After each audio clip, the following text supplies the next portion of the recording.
यज्ञ पिता और गायत्री माता। यज्ञ मतलब सत्कर्म, गायत्री मतलब सत्ज्ञान और यज्ञ मतलब सत्कर्म। अगर ये दो बातें मनुष्य के जीवन में आ जाए तो मनुष्य का जीवन धन्य बन सकता है, मनुष्य का जीवन धन्य हो सकता है। और आप जानते हैं केवल इशारा करेंगे मात, कल यज्ञ के ज्ञान विज्ञान के विषय में विस्तार से चर्चा यहाँ से की जाएगी। आज केवल इशारा करेंगे, चूंकि आप यज्ञ जैसा श्रेष्ठ कर्म कर रहे हैं तो इसकी महत्ता आप तक पहुंचनी चाहिए कि यज्ञ का महत्व क्या है।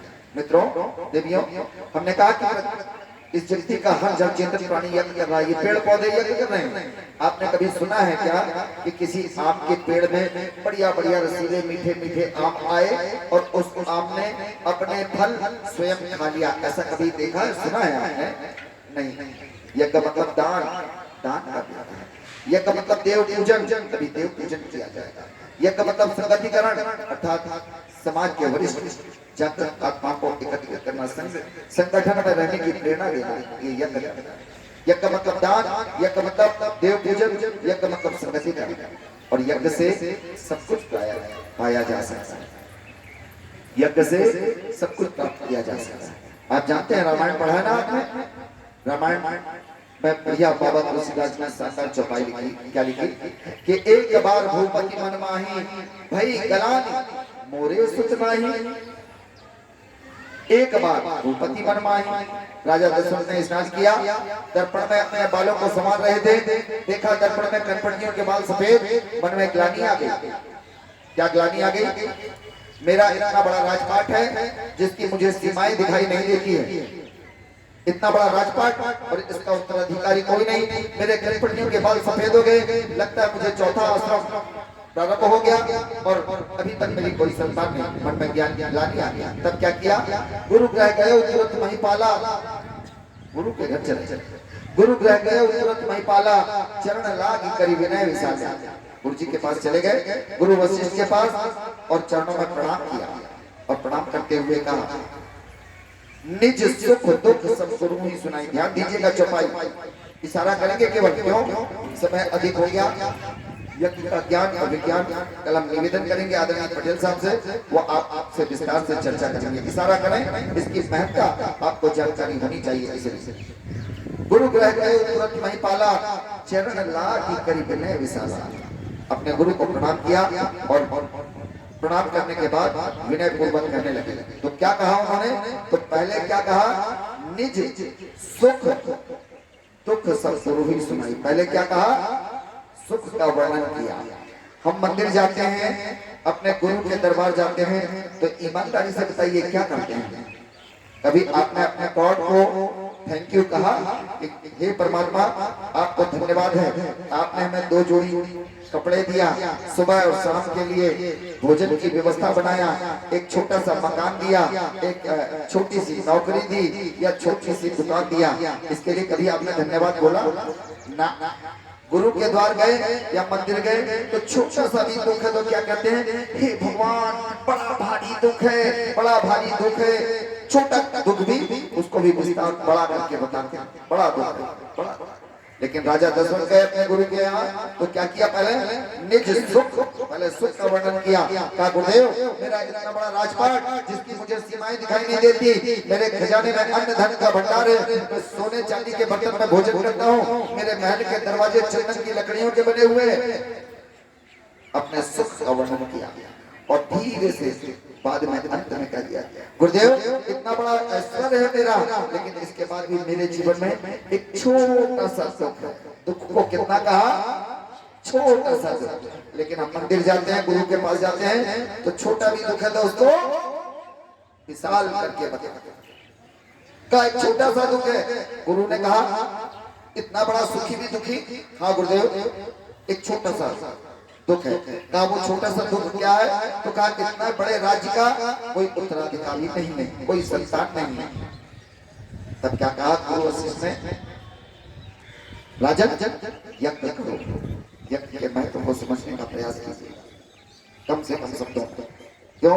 यज्ञ के ज्ञान विज्ञान का वर्णन करेंगे ज्यादा लंबा समय लगेगा, इसलिए इशारा करेंगे केवल इशारा यज्ञ के महत्व।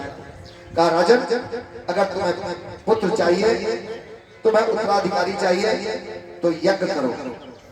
तो कहा गुरुदेव, गुरुदेव आपसे बड़ा यज्ञाचार कौन है? कल की तरह कुछ यज्ञ भगवान की, जोर से बोलिए ना, बोलिए यज्ञ भगवान की निवेदन कर रहे हैं। कहा गुरुदेव आप कहते हैं यज्ञ करो, आपसे बड़ा यज्ञाचार कौन है? आप कर दीजिए। कहा ना, यज्ञ जैसे महत्वपूर्ण कर्म को और उत्कृष्टि जैसे यज्ञ को करने के लिए कोई विशेष दिव्य आत्मा ही चाहिए। बहनों भाइयों, आज गली गली और मोहल्ले मोहल्ले यज्ञ होते हैं, लेकिन जानते हैं आप यज्ञ जैसे महत्वपूर्ण कर्म को करने के लिए साधक स्तर का व्यक्ति चाहिए।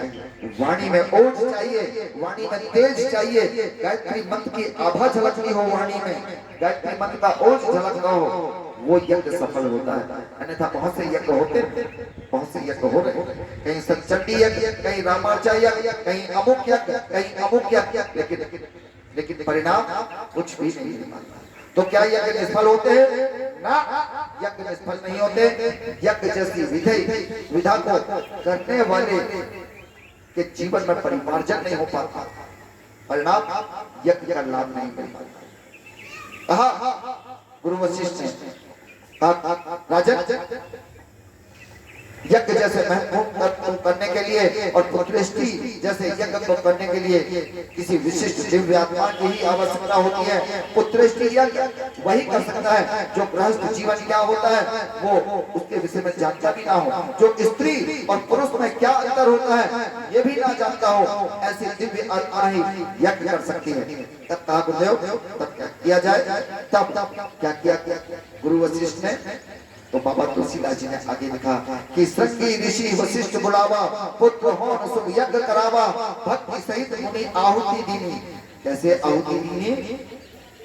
कैसे आहुति दिया? भक्ति सहित मुनि आहुति दीनी।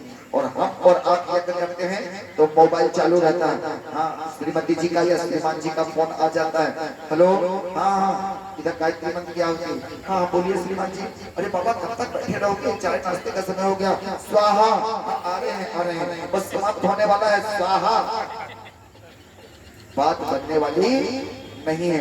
आहुति कैसे दिया?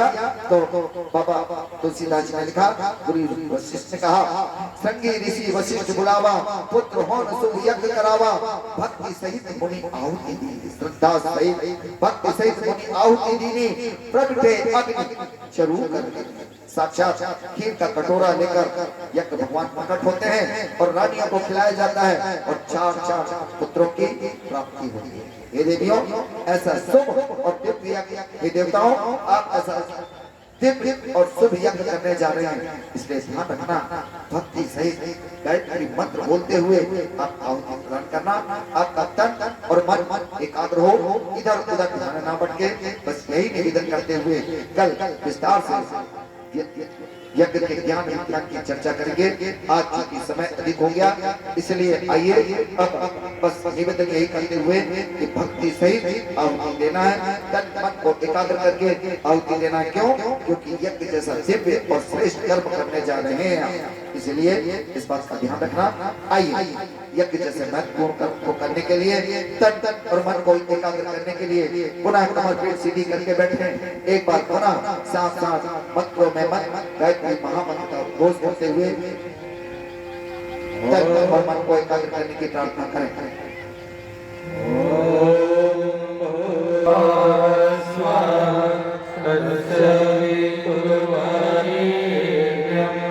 भर्गो